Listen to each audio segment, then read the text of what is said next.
There is a virtual weapon of mass destruction threatening our way of life with really what is the click of a mouse or something else. According to an Energy Department report, the U.S. electric grid is in, quote, imminent danger of cyber attacks. Is timely, isn't it? Because it's one thing for the electric grid to go down whenever, the weather's nice. It's another thing when it goes down now. But any time is the wrong time, and why it took us so long to get to this point to be worried about this. We should have been worried about this 10 years ago.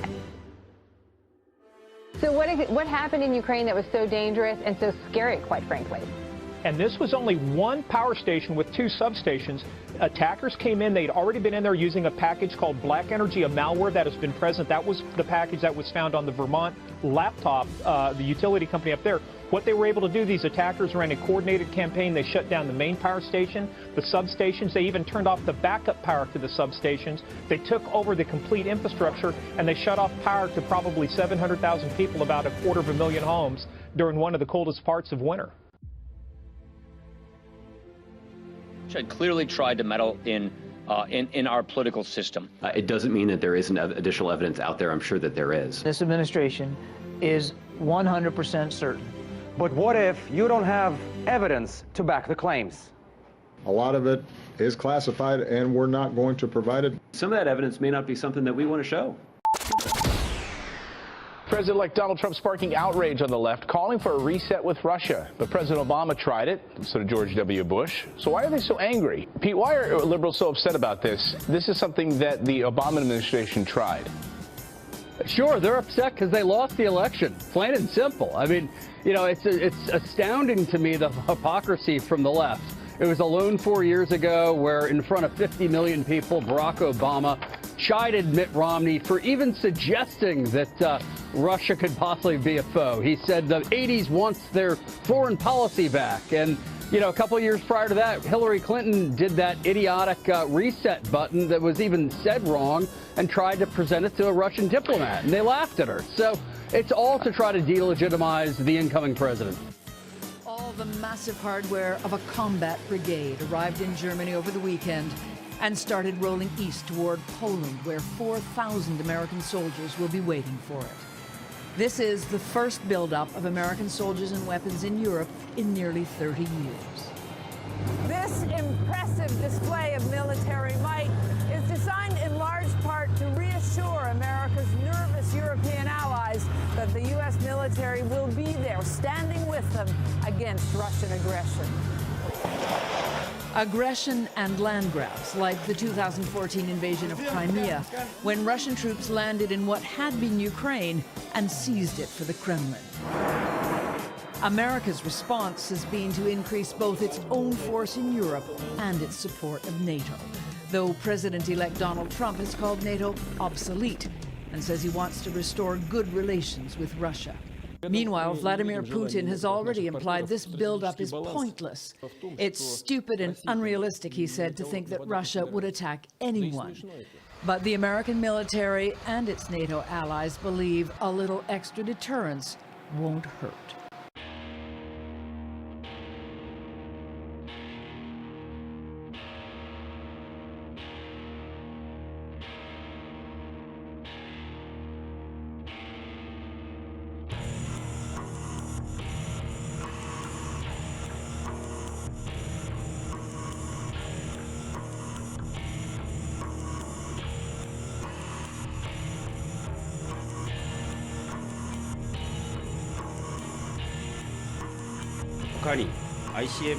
The DPRK's threats and provocations, including the launch of an ICBM, are an action that damages stability and peace in the international community. If the DPRK disregards our warnings and launches an ICBM, it will face more powerful and thorough sanctions and pressure by the international community. The South Korean spokesman said the DPRK may use a variety of events to celebrate anniversaries scheduled for this year without elaborating on details. He also said the DPRK indeed has the capability to fire an ICBM, such as the KN-08 or its enhanced version, the KN-14. Both missiles can be fired from a mobile launcher. On January the 1st, the DPRK's top leader, Kim Jong-un, announced that his country was close to a test launch while blaming the United States' hostile policy against Pyongyang's arms development. Iran provoking our Navy yet again. Defense officials telling Reuters just moments ago that 3 warning shots were fired at 4 Iranian ships yesterday. The ships were closing in at our vessels on a high rate of speed in the Strait of Hormuz, did not slow down despite radio warnings and flares. This comes nearly a year after Iran forced our sailors to their knees and took them hostage. As we get any information on this, we will bring you the latest details as they come in. ISIS releasing footage of a child soldier as young as 10 years old shooting and beheading Kurdish prisoners in Syria. But the dynamics of the conflict in Syria are starting to change, and ISIS is very much under pressure now. Part of the surprise of Friday's shooting is the fact the gunman arrived on an incoming flight, and so did his gun. Last year, the TSA reported confiscating more than 3,300 firearms from carry-on bags. But the agency allows guns in checked luggage. They have to be unloaded and locked in a hard-sided container, and owners have to declare them at the ticket counter. We're going to have to take a hard look once and for all at the unsecured areas of our airports. Florida Congresswoman Debbie Wasserman Schultz says she plans to review security procedures with TSA leaders. A TSA agent died in a shooting in 2013 outside a security checkpoint at Los Angeles International Airport. The rules regarding guns in airports vary by city and state. The National Council of State Legislatures has identified 6 states, including Florida, which ban people from carrying guns in all areas of airports. Well, Lester, law enforcement officials say tonight that they do not consider this an act of terrorism. They say the suspect was struggling with serious mental health issues. Officials say Esteban Santiago was undergoing treatment for mental health problems, complaining that he was hearing voices. They say a few months ago he walked into the FBI's office in Anchorage, complaining that the CIA was forcing him to join ISIS. Officials say local police were called and he went voluntarily to a mental health facility for treatment. His aunt and uncle in Union City, New Jersey, near where officials say Santiago was born, say they believe he developed problems after a military deployment overseas. Military records show he signed up for the National Guard in 2007 while he was living in Puerto Rico, where the family is from. The records show he was on duty as a combat engineer for 10 months in Iraq, returning 5 years ago. He was discharged last August. Family members say he went to Alaska looking for work, where he had a son and was receiving psychological counseling there. There is a news conference underway right now in Orlando, Florida, where they are announcing that a second sheriff's deputy has been killed today during the manhunt for Markeith Lloyd, who was wanted for shooting an Orlando police officer to death outside a Walmart. They chased Lloyd, and during that chase, a second deputy was killed. We will keep you updated on the very sad law enforcement situation underway now.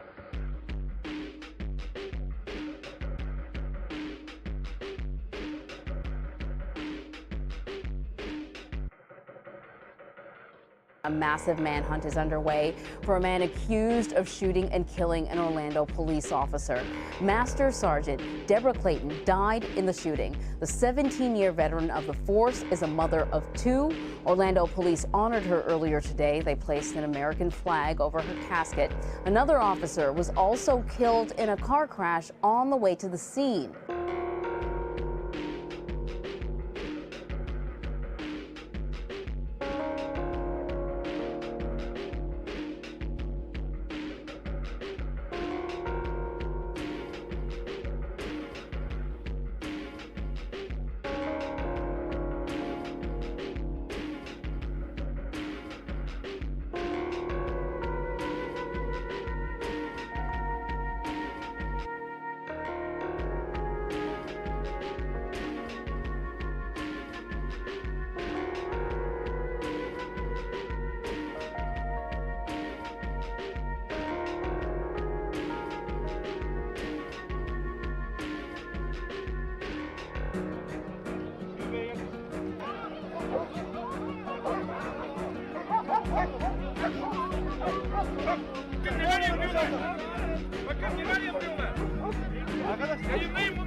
Thousands left without power and many roads impassable in parts of California and western Nevada after heavy rain caused widespread flooding there.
The downpours triggered major flooding and mudslides in California and Nevada. At least 2 people were killed in California. Nevada's governor declared a state of emergency. The massive system is bringing rain and snow to much of the West. From Northern California into Nevada, heavy rain caused major flooding. In Reno, hundreds of homes were evacuated as the Truckee River overflowed. Those left behind scrambled to protect what they could. Kevin Kreider spent the night stacking sandbags at a friend's auto body shop. Only thing you can really do is just do what you can, try to save your business, you know.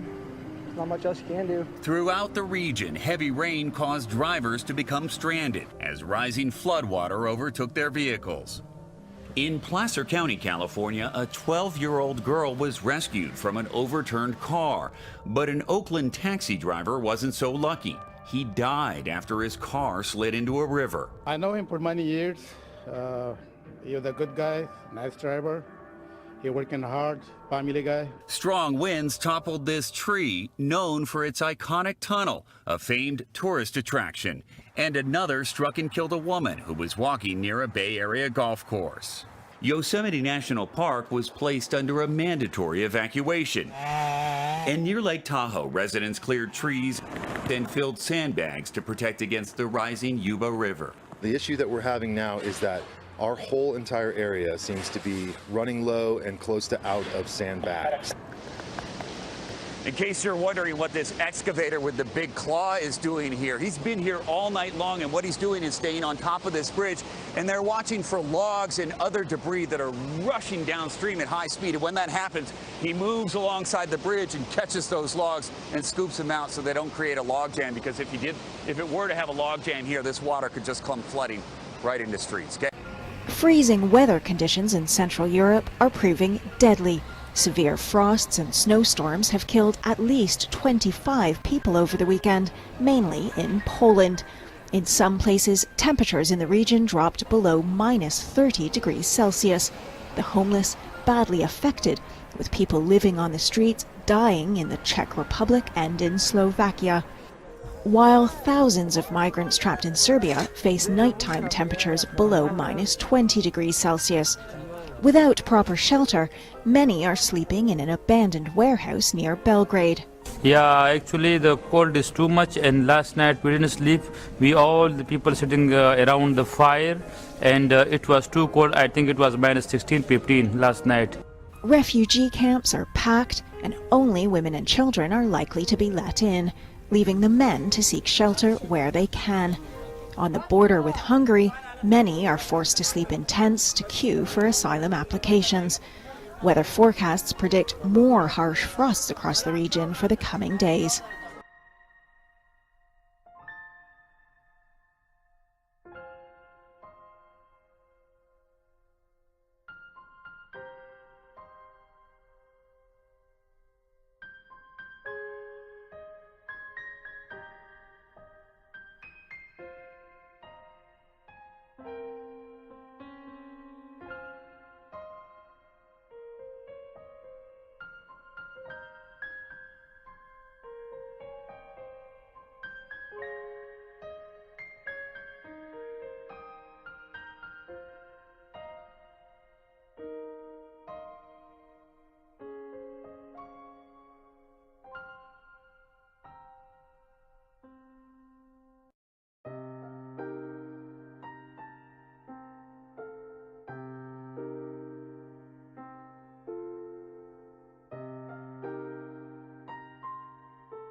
I don't think the infrastructure has been updated for such a long time, and all the new construction that's going on.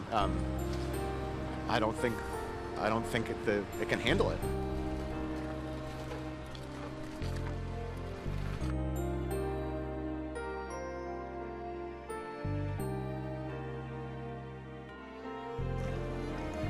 Water has invaded hundreds of thousands of homes and farms in southern Thailand, but some people refuse to leave. Prapensi Yusawan says this flood is nothing unusual. She's quite happy to stay put, look after her home and her chickens. But others say this is far worse than anything they've seen in decades. Those who haven't gone to evacuation centres are being given food and medical supplies handed out on dry land wherever aid workers can find it. Thailand's military government has also deployed troops to help with rescue and recovery and the delivery of aid to communities cut off by the floodwater.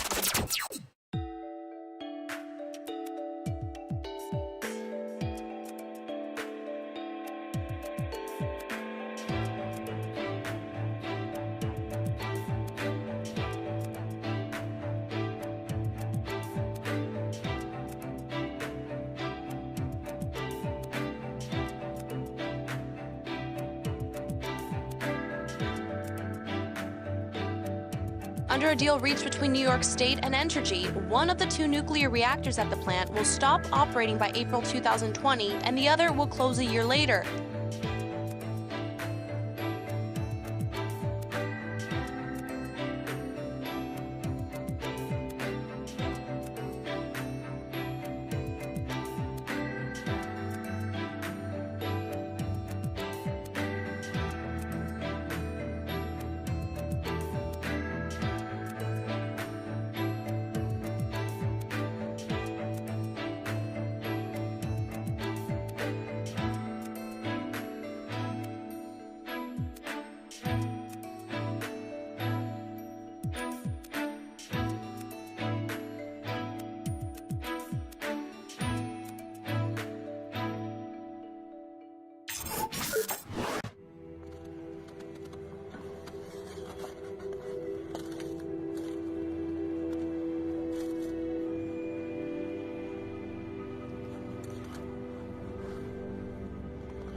Here we go, little birdie.